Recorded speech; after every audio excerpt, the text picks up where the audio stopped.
হাসিনা পদত্যাগের আগ মুহূর্তে সর্বোচ্চ বল প্রয়োগ করে ছাত্র জনতাকে হত্যা করে পুলিশ।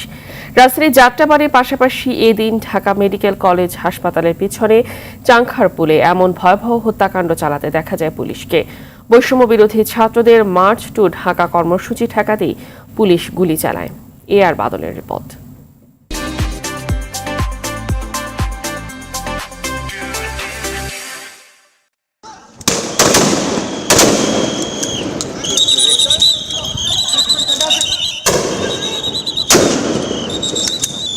5 আগস্ট বেলা 12টার দিকে বৈষম্য বিরোধী ছাত্রদের মার্চ টু ঢাকা কর্মসূচি ঠেকাতে চানখারপুল মোড়ে অবস্থান নেয় পুলিশের একটি টিম, যাতে কোনোভাবেই আন্দোলনকারীরা শাহবাগের দিকে যেতে না পারে।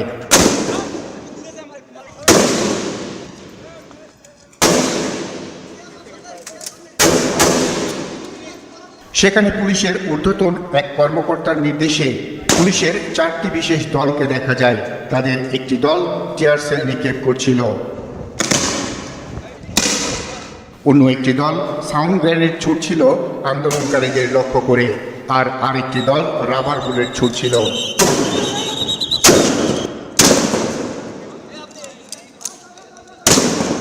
কিন্তু এই টিমে আরও কিছু পুলিশ সদস্য ছিল যাদের হাতে চাইনিজ রাইফেল। এদের দেখা যায় তাজা বুলেট রাইফেলে লোড করতে।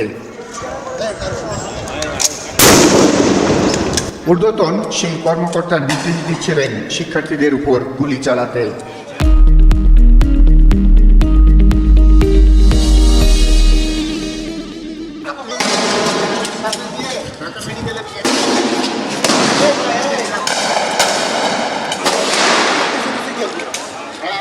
এসব রাইফেল হাতে অন্তত 4 জনকে দেখা যায় নিখুঁত নিশানা লাগিয়ে মাত্র 150 থেকে 200 গজ দূরে আন্দোলনকারীদের উপর গুলি চালাতে।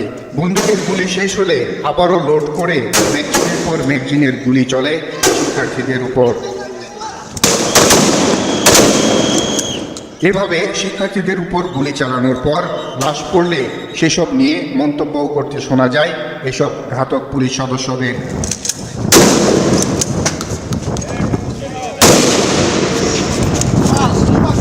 গুলিতে লুটিয়ে পড়া ছাত্র জনতাকে ধরাধরি করে হাসপাতালের দিকে নিতে দেখা যায়। এই সময় ঢাকা মেডিকেলে গিয়ে দেখা যায় লাশের সারি।